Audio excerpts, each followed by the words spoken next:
morning. I'm doing well.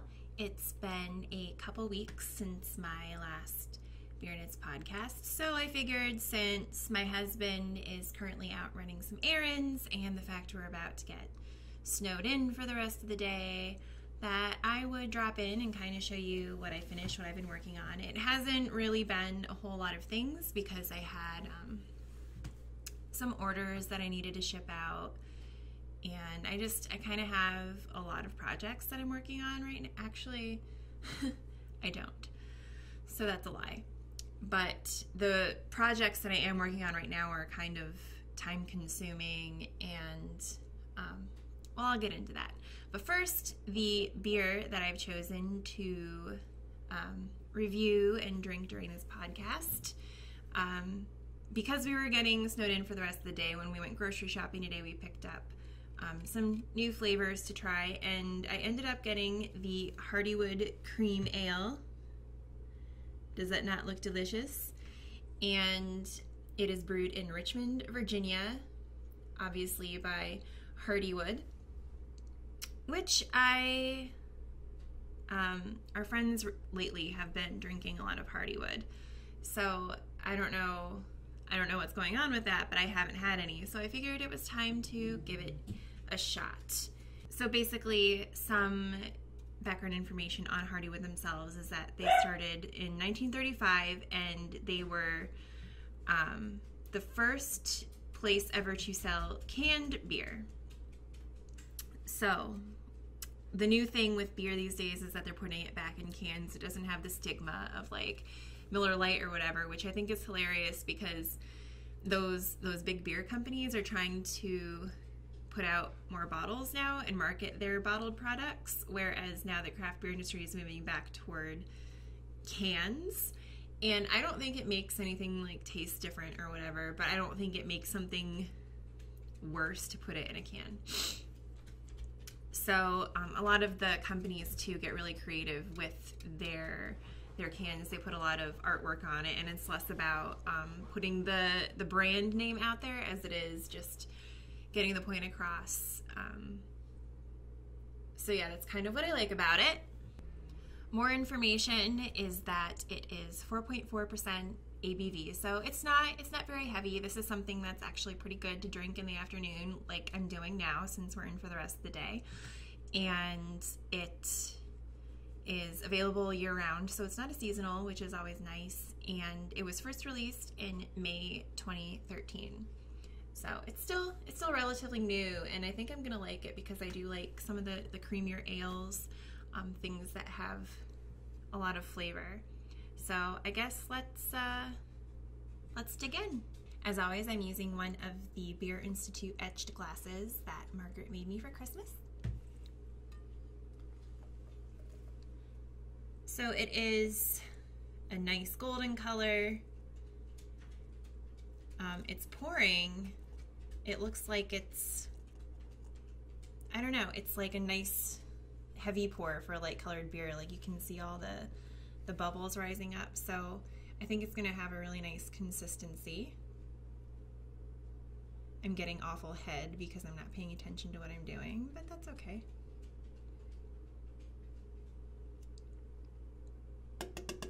Doesn't that just look beautiful? I mean, it could probably use a little bit less foam on the top, but I think it'll be okay. And it's not showing up as well on camera, but the top actually does have like a little bit of a golden tint on it, which makes me feel like it is going to be a little creamier. It kind of looks like a root beer float consistency, which is nice. And there you can see the etching a little bit more. So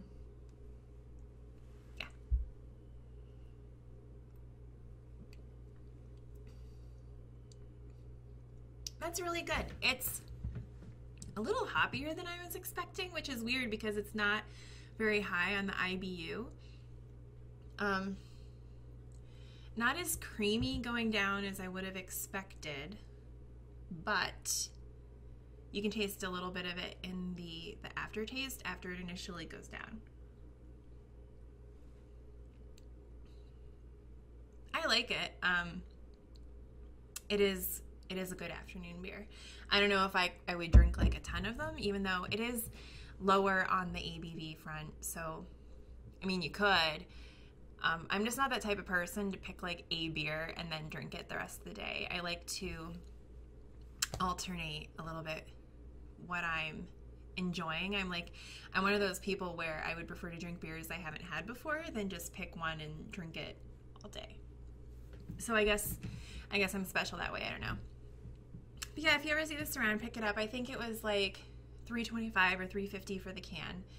So it's not like super expensive. It's like your average price for a craft beer can. And yeah, that's what it is. I'm looking forward to drinking it while I crochet an order that I have coming up. So that should be pretty fun. Moving on to finished projects. I do have a few that I've finished up since my last video. The two that I'm going to mention first, both have already been given to their recipients, so I don't have them. One is the Barley Hat that I knit for my husband for Valentine's Day, which he is wearing now on his excursions. He loves it, so I don't have it on me right now. So I'll insert a picture here of what that looked like. It was a really easy pattern. It's marketed more toward beginner knitters as they're learning how to construct a hat. So you do use like a size 6 needles for the brim, and then you move up to size 8s, and then you use DPNs to decrease at the end. So it's your basic hat. It's a very simple pattern.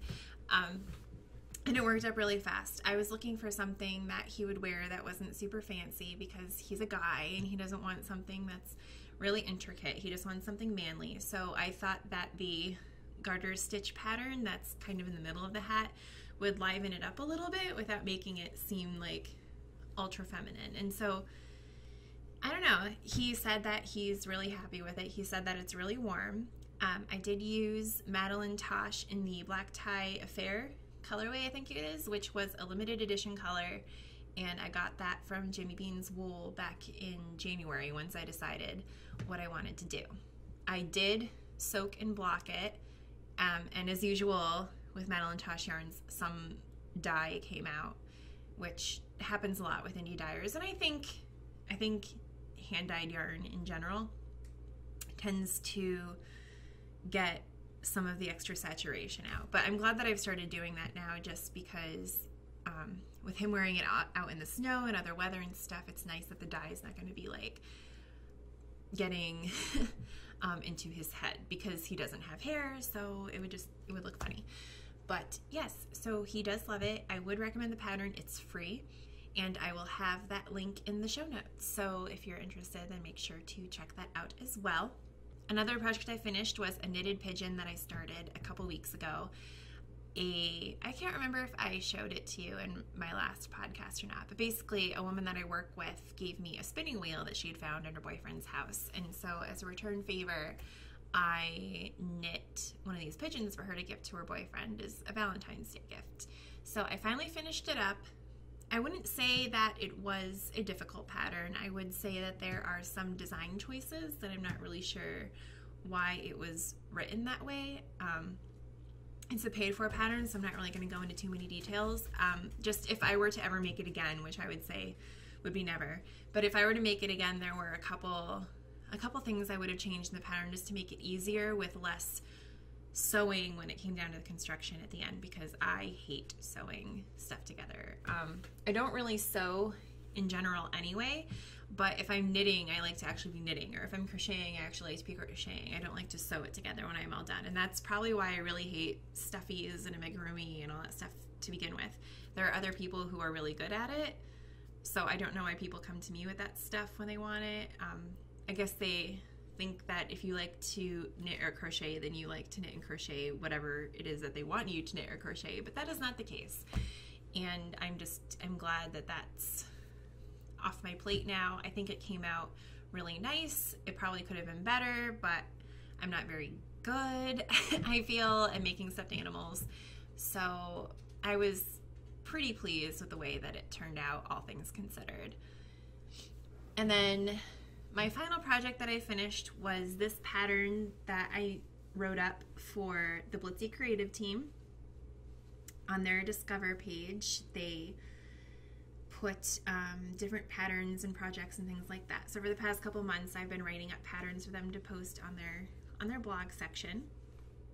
And this is what I did. I had found this pattern worked in rows on Pinterest. And what I did was I figured out the basic construction of each of these. I've been calling them like upside down teardrops. But I figured out the basic construction of these, and then I put together a chart and reworked it for in the round. So I have to double check and see if it's been published yet. But if not, just keep an eye out on the Blitzy page, and I'll link to their Discover section in the show notes as well.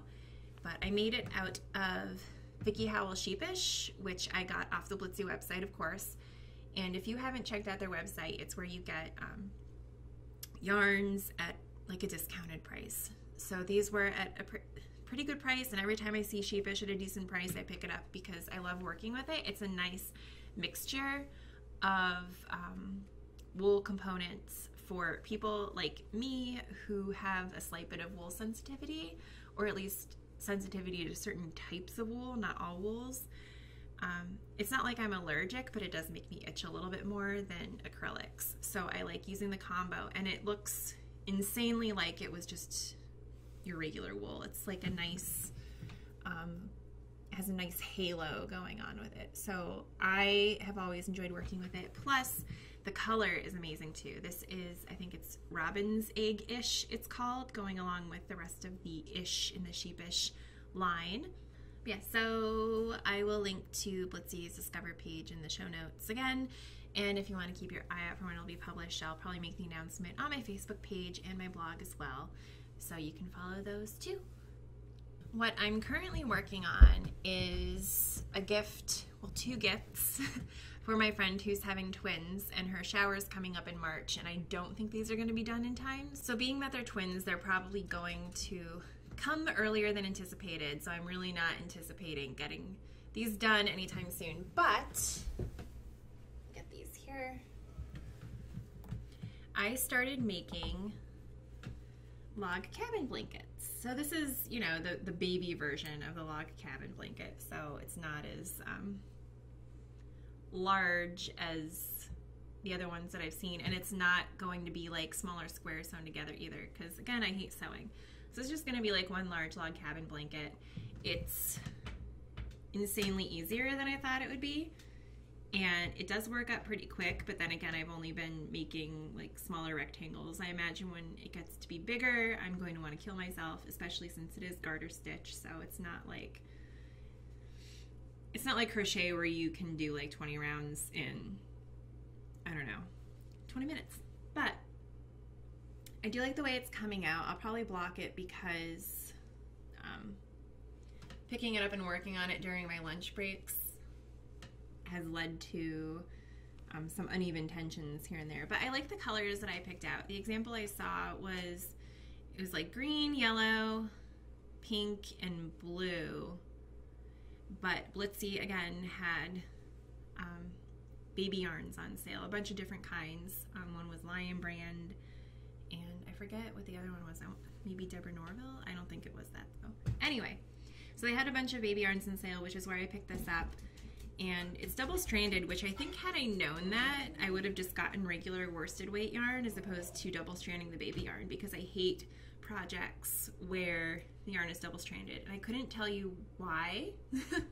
I just really, really dislike it. It just seems like a pain in the butt to have 2 balls of something to make it work, and half the time you can't find the centers in the mass-produced balls anyway. So it's not like I could pull from both ends, because otherwise I'd have to pull out like half the inside of the ball, and I hate doing that. So yeah, I use 2 balls, and it makes me insane, and I don't like double stranding yarn. That's pretty much all you have to know. Yeah. So that's that. I have to make 2 of them, and I'm about 1/3 of the way through on this one.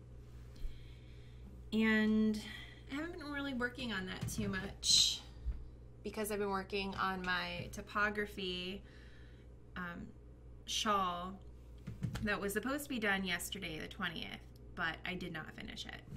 As I mentioned, I've been working on a couple orders here and there, and I just kept having to put this down and didn't get very far. But here it is, and you can tell I'm working on it because I didn't end off at any of the rounds, so you can barely see what's going on, but that's okay. Again, it's sparkle yarn from Vivid Yarn Studios. I believe it's either sock or lace weight, and there it is. And I do like the way that it's coming out. Here you can see some of the detail if my camera would focus. So I think when it's done, it's going to be really pretty. It's just not something that I've been able to make a priority with some of the other stuff going on in my life. So that's that. Again, I have the needles on my needle keeper. It's very handy. Got it from Knit Crate. Highly recommended if you want to check that out.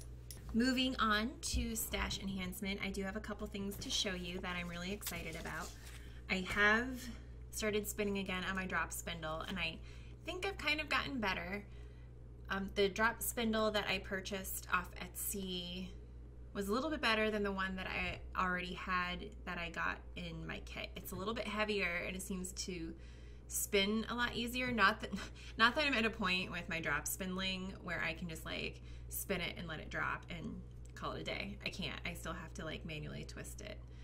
So, but I do think that the yarn I got as a sample with that, as well as the spindle itself, is making my spinning a little more of an even weight, and I've kind of been able to figure out a better way to do it, and it seems like it's coming a little bit easier. So to reward myself for getting that far, I got some beautiful roving from Wolverine Fibers, and there you can see it. I'm not sure, I forget what this colorway is. Let's see if they have it labeled.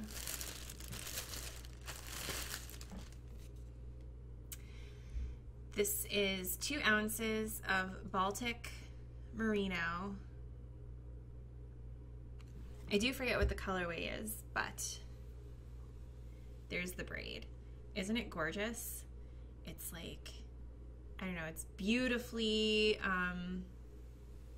saturated colors, which are my favorites, like blues and turquoises mixed with gorgeous oranges and reds. So it reminds me of like an ocean sunset in a way, and I just think it's so pretty and it's so soft, and I don't know, I love it and I can't wait to use it. I'm forcing myself to use up the samples that came with my drop spindle, which I'm starting on the second one now. It took me forever to spin the first one because I'm such a noob, but I'm coming along with it, and I haven't touched it in a little while now, and I need to get back into it so I don't lose any of the talents I had gained, but I'm looking forward to spinning this, and I'm hoping that by the time I'm done with the second wool sample that I have, I think it feels silky. It didn't say on the order what type of samples that she put in there, but I think it's like a silky merino or something like that. But I think by the time I'm done with that second sample, I should be in a place where I can make something usable out of this. So I'm looking forward to that. The next thing I got was Fibro Fibers was having a Valentine's Day sale where you got, I think it was 5% off or something like that, or $1 off, I don't remember, on any red or pink yarns in her shop. And I've been wanting to get the Fibro Fibers Nightfall yarn for so long because it's so beautiful. Like, it starts out at one color and then very, very, very slowly transitions into black, so you can make like these beautiful shawls and scarves where it just, I don't know, I think it really accents the pattern in a way, and depending where you start in the yarn, so you can start at the black and transition to the color, or start at the color and transition to the black, and I just think it's so pretty the way that it's done. Like, if you go on Ravelry and look at projects made out of it, I think you'd be impressed. So this is what I got. So clearly it's a pink, and then you can see how it transitions to the black, and it's hand-dyed in Massachusetts, and this The colorway is cherry. And you get 490 yards or 4 ounces, and it's superwash merino wool. So it's beautiful. And this is fingering weight, and it says that it's superwash yarn that starts out in a vivid color, then gradually darkens over the entire length of the skein. So you can immediately tell that it's beautiful. And I think the specific name of this that she puts them in the shop for, it's like a shawl ball, so you can make an entire shawl out of this, usually. So I cannot wait. I cannot wait to start a project with this. I've already found a couple patterns that I think it would look beautiful in, and I've been inspired by what other people have made out of them. So what it will end up as, I don't know, but I'm really pleased with it. And then finally, for Valentine's Day, my husband bought me some beautiful yarn. Isn't he cute? He got me this yarn, and it's a little more saturated than it's coming up on camera, but it's like it's a deep reddish purple, a little more purpley than like a wine color, but that same type of saturated color. It's ROK Nia yarns.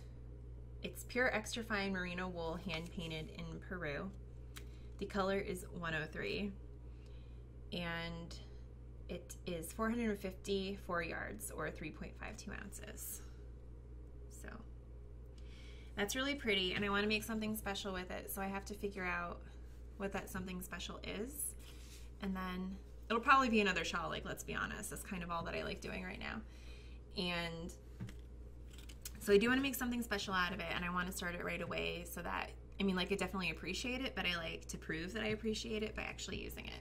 So I do want to start something with this right away.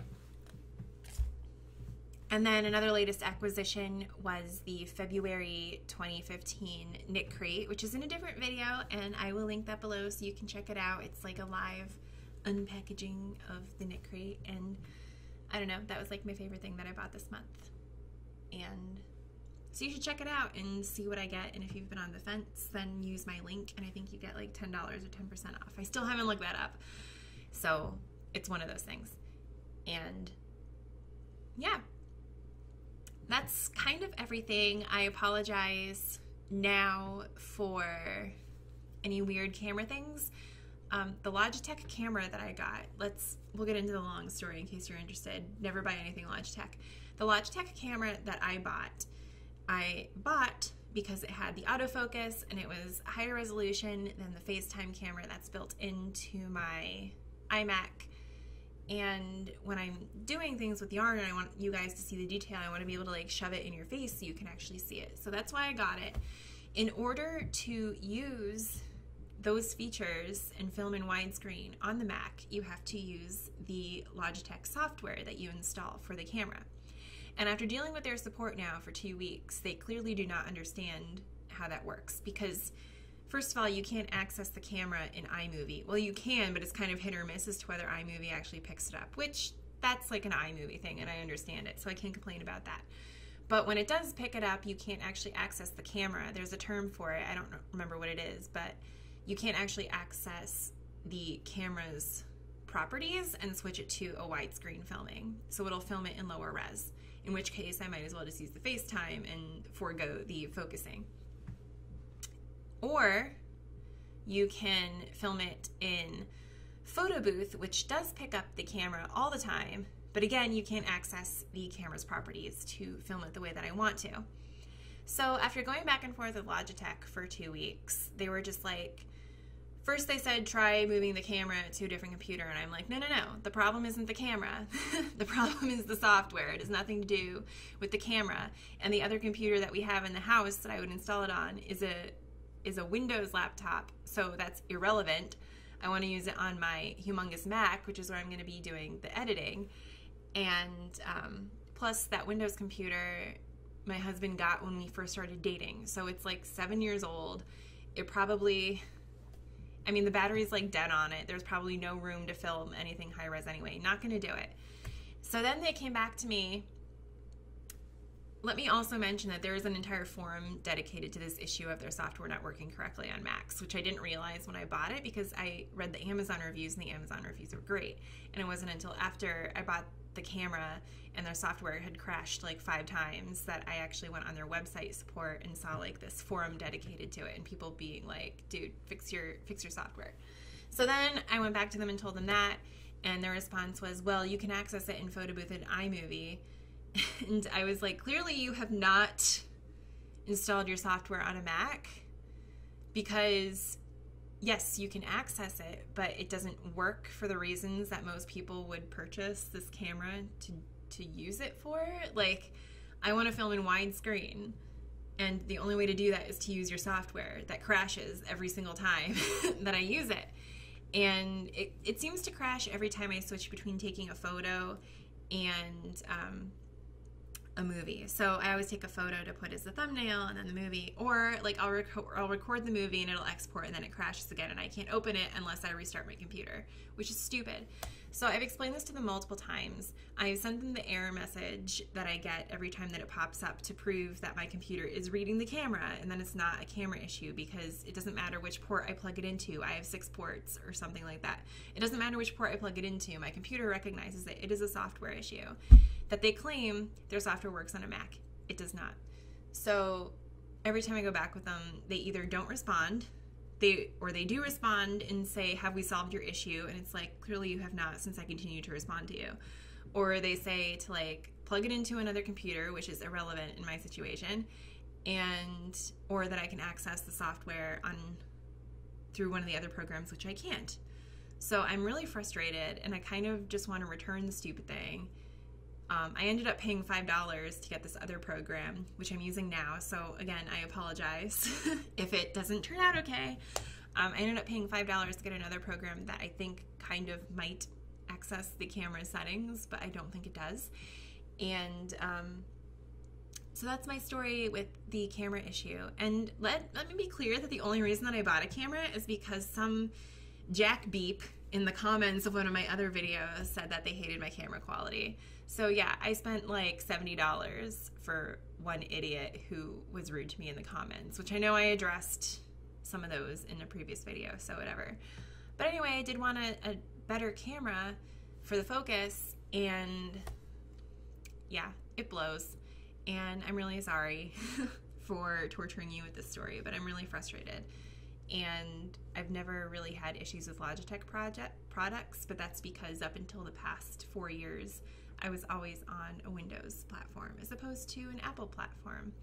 And I much prefer iOS over Windows since I started using it, because it just works. Windows, everything dies constantly. I don't really have a problem with anything crashing on my Apple stuff, except for this Logitech software. Like, get your crap together, guys. Anyway, that is my rant. I hope that was fun, and that you're all having great weeks and a crafty weekend. If you're getting snowed in, I hope you have something fun to do. I will be drinking beer and playing with yarn, and I will also probably be playing The Sims 4, because I just learned that came out for Mac, and I installed it the other day and haven't really had too much time to play around with it. And yeah, that's kind of it. So have a great weekend. I will talk to you all again soon. Make sure to like, subscribe, leave a comment, whatever, and check out the show notes for anything that you're interested in, including a link to the Knit Crate video where I unboxed everything and reviewed it. So I will see you all again soon. Bye!